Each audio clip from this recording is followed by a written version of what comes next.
Welcome to the Technology Closet. In this video, we're going to show you how to use supplemental encryption software that can be run on all versions of Windows.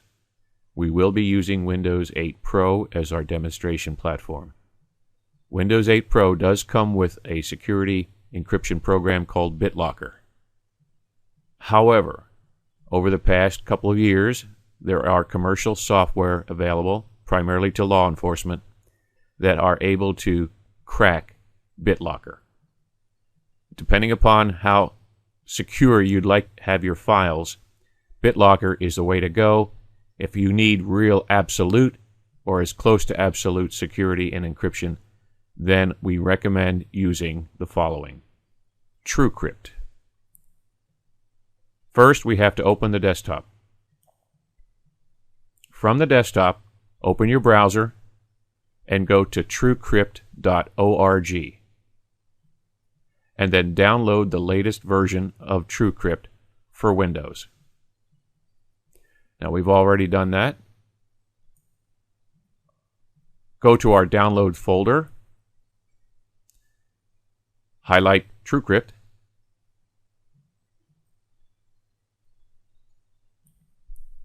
highlight Truecrypt, right mouse click, and run as administrator from the menu.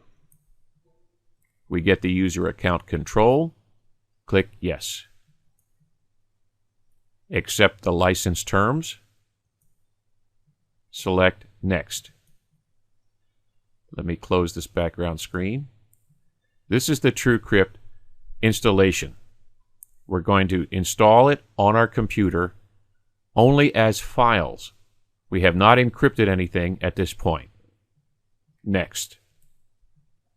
Here's the location where the Truecrypt files will be added. Truecrypt will allow us to create a restore point should something go wrong and we need to go back. I like this in a lot of programs. Select Install. Truecrypt has been successfully installed, and you'll notice that it has put a Truecrypt icon on our desktop. Please donate to this group. They are a nonprofit group, and they do good work when it comes to encryption. Select Finish. It wants you to read the manual if you've never used it before. It is a good idea to do that. I'm going to select No. Now, what does Truecrypt do that BitLocker doesn't do? It's not what Truecrypt doesn't do. It's what Truecrypt does as far as its encryption strength. To my knowledge, no volume created with Truecrypt has ever been broken. What's a volume? Think of a volume as either your whole hard drive or a file container, like, for example, a small safe in your house that only you have the combination to. You put your valuable papers in that safe. You forget the combination, you can't get into your safe, at least not practically. Yeah, I guess you could blow it up, but then you blow up your papers too. That's what Truecrypt will do for you. It will create a folder or file container that has a lock on it, and that lock is in the form of a password. Let's do it. Turn on Truecrypt by double-clicking. In the Truecrypt box that comes up, we have drive letters. This is nice because our volume that we create, our Truecrypt safe, if you will, is actually going to have a drive letter. Once we activate it, we can simply drag and drop files in and out of that drive. First, we have to do is select the drive letter, and I like to use letter Z. Next, we have to create the volume, since we don't have one. The volume is the safe. Create an encrypted file container. That's our safe. We're not going to choose anything else. We're going to select that default. Select Next. We're going to use a standard Truecrypt volume. Select Next. Select a file. If we go into our file manager, if you will, we can select a file. But there's no file created, so we have to create one. So let's cancel. And let's put a file name in here. We're going to call it Vault.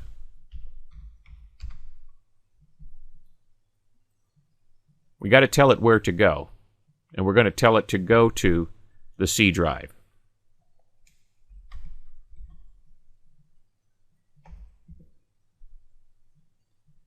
Next. It's going to ask us what type of encryption do we want to use. AES is the standard encryption. To my knowledge, it has not been broken. The hash algorithm sounds a fancy name, but basically it's a way of salting the password and the encryption in the folder itself. Simply by moving the mouse back and forth across the screen, we can generate random noise, if you will, which can be entered in and factored into the actual encryption strength. We're going to leave that alone. Select Next. The size we want to choose. In this case, we're going to go with a small one. I'm going to select 50 megabytes. You can go as much as you have hard drive space. We're going to stay small. Select Next. Enter a password. The password here is critical. Once you create this volume, if you forget this password, whatever is in that volume is literally gone forever. Neither you or, as I know today, the federal government, with all their computers, can get into that vault. So pick a password that you will remember. Try to make the password at least 12 characters. We're going to put a password in.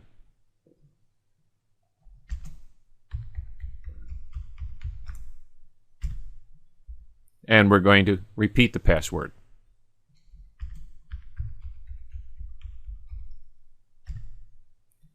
We're not going to use a key file, and we're not going to display the password. Why? Well, if we're in an office setting and we display the password, yes, we can see it to know whether we made a mistake or not, but so can someone watching over our shoulder. I guess it depends on your degree of paranoia. Select Next. This is telling us that the password we put in is too short. They like to see at least 20 characters. Well, believe you me, if you have anywhere from 8 characters and up, as long as they are random characters, no one's going to break your password. They recommend using 20 characters, and we're not going to do that.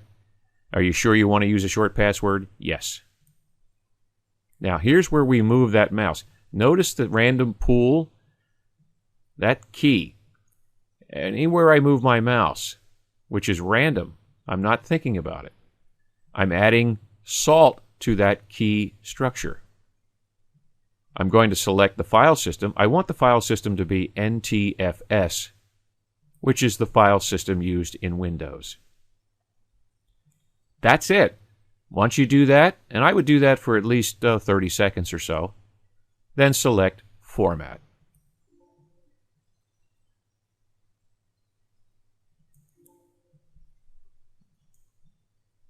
Now the format begins. We do get a user account control. Select Yes. And the format has been completed. At this point in time, we can now exit this wizard. Now we're back to our TrueCrypt screen. Now that we've created the volume, we need to tell the TrueCrypt where that volume is located, and then we want to enter the password so we can give it that drive letter. Select the file. Our file is located on the C drive under Vault, called Vault. And we're going to open it. Now we've got it listed, but we still don't have our drive letter. In order to open the vault, we have to enter a password. To enter the password, we have to mount the drive. click on the Mount button.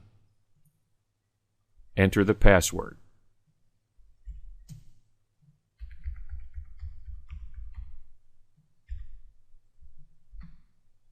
Once we have entered the proper password, we now have a drive letter. Let's see if we do have a drive letter.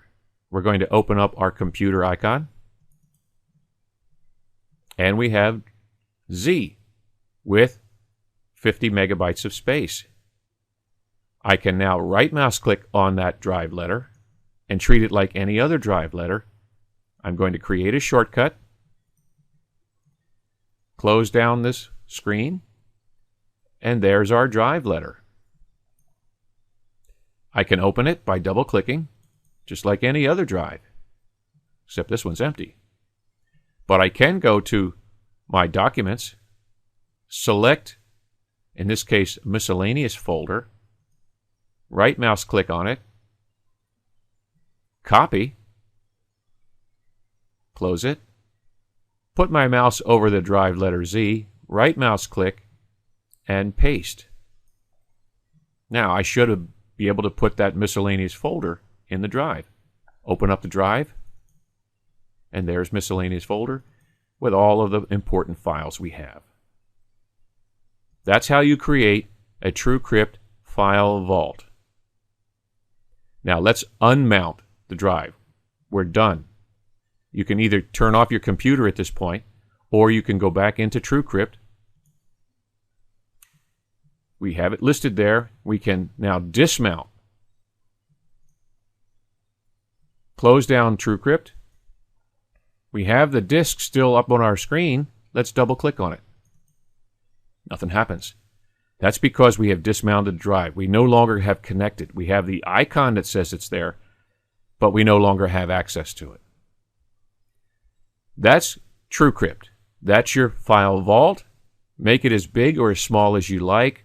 Put your important papers and documents, electronic documents in there. But remember, you forget the password, you forgot your problem. You no longer have a vault.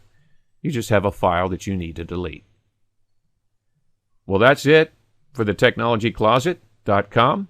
Please visit that website and subscribe to our YouTube channel. Until next time.